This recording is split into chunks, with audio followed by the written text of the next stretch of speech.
Subscribe कीजिए Asif Hindi voice channel को और बेल आइकन का बटन दबाइए दोस्तों, अच्छी अच्छी कहानियाँ सबसे पहले हमारे चैनल पर देखने के लिए। तो चलिए शुरू करते हैं। अकल बड़ी या भैंस। तो दोस्तों, शेर को जंगल का राजा कहा जाता है, लेकिन ये बात कम ही लोग जानते होंगे कि जिस क्षेत्र में शेर रहता है वह उसी क्षेत्र का राजा या मालिक होता है। दूसरे शेर के इलाके में जाकर वह अपना रौब नहीं जमा सकता।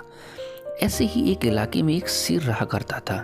उसकी आदत इतनी खराब थी कि उसे पेट भरने के लिए केवल एक ही जानवर काफी होता था, परंतु वह अपनी इस खराब आदत के कारण जंगल के कई कई जानवरों को मार दिया करता था।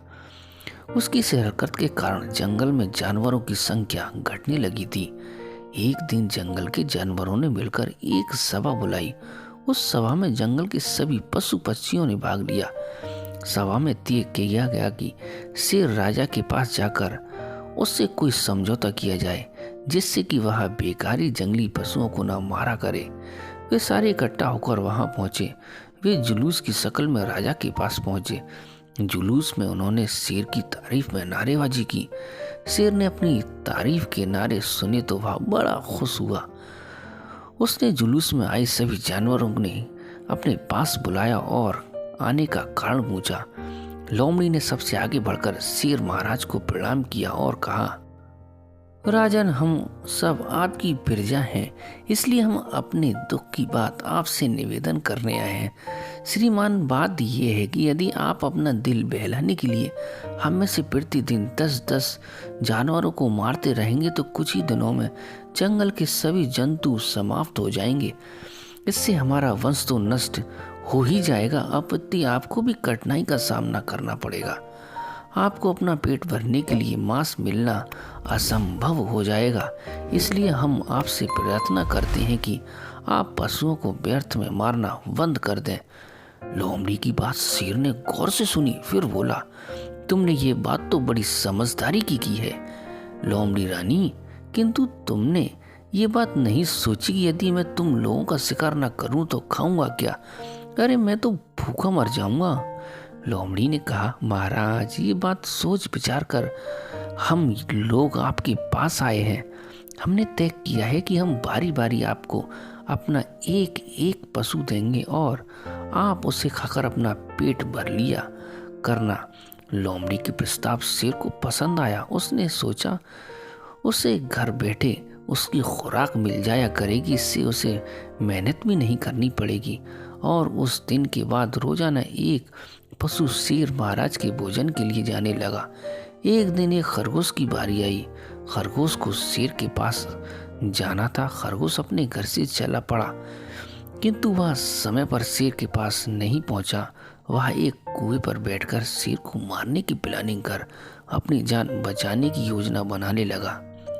ये तो बखूबी जानता था कि वह शेर से लड़कर उसे नहीं मार सकता, इसलिए उसने अपनी अकल के इस्तेमाल पर शेर को मारने का प्लान सोचा। खरगोश के देर से आने के कारण शेर को गुस्सा आ रहा था। उसके आते उसने दहाड़ कर पूछा, हे खरगोश, सच सच बता, तू देर से क्यों आया है? शेर को गुस्सा होता देख खरगोश ने हाथ जोड़कर सिर झुकाकर गिड़गिड़ाते हुए कहा, महाराज, आप स्वामी हैं, जैसा चाहे करें, परंतु मेरी एक विनती सुन लें। शेर गरजा, जल्दी बोल, जोर, मुझे भूख लगी है। खरगोश ने कहा, महाराज, मुझे छोटा समझकर ही सब जानवरों ने मेरे 5 अन्य साथियों को भोजन के लिए भेजा था, मगर रास्ते में आज एक शेर मिल गया। वह अपने आप को जंगल का बादशाह बताकर मेरे 5 साथियों को खा गया। मुझे उसने ये भी कहकर छोड़ दिया कि मैं आपको उसके बारे में खबर कर दूं, जिससे आप लड़कर अपना फैसला कर लें। खरगोश की बात सुनकर शेर आग बबूला हो गया और गरज कर बोला, जल्दी बताओ वह कौन है, मैं अभी उसे मारकर फिर तुझे खाऊंगा। खरगोश रास्ता बताता हुआ शेर के आगे आगे चल दिया। फिर वह बोला, महाराज, वह बड़ा बलवान है, जरा संभल कर लड़ना। और उसी प्रकार की बातें बनाता हुआ खरगोश शेर को उसी कुएं के पास ले आया जहां वह बहुत देर तक बैठा रहा था। वहां आकर खरगोश कहने लगा, देखो महाराज, वह आपको देखते ही डर गया और अपने किले में जा छिपा। अब तो आप उसे मार ही डालिए। जिससे फिर कभी वह अपना सिर न उठाए। शेर ने पूछा, उस शेर का किला कहाँ है? मैं उसे वहीं जाकर मार डालूंगा, तू मुझे उसके पास ले चल। खरगोश ने कुएं के अंदर की तरफ इशारा किया। शेर ने कुएं में झांका तो पानी में उसे अपनी परछाई दिखाई दी। वह बहुत गुस्सा होने लगा, जोर से गरजा। उसने जैसे ही कुएं में अपनी आवाज की गूंज सुनी तो आवाज उससे भी ज्यादा जोर से निकली और उस शेर ने उसे अपने दुश्मन की आवाज समझी। वह उसको मारने के लिए तुरंत कुएं में छलांग लगा दी।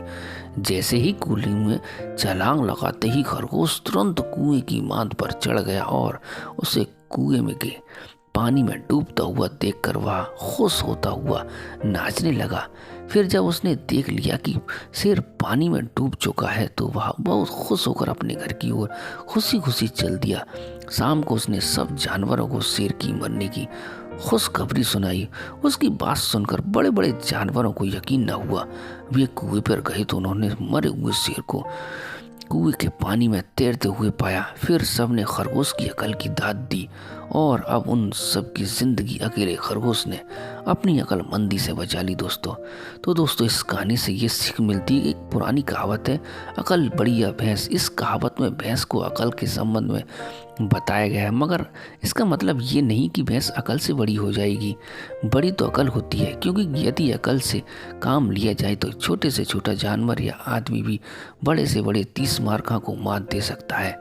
जिस प्रकार एक छोटे से खरगोश ने जंगल के राजा शेर को मार दे दी। और दोस्तों हमारी हर वीडियो एक दिन के बाद आती है, और वीडियो कैसी लगी कमेंट करके ज़रूर बताएं और चैनल को सब्सक्राइब करें, वीडियो को ज़्यादा से ज़्यादा शेयर करें। तो मिलते हैं इससे भी अगली अच्छी वीडियो में, बढ़िया वीडियो में। गुड बाय दोस्तों।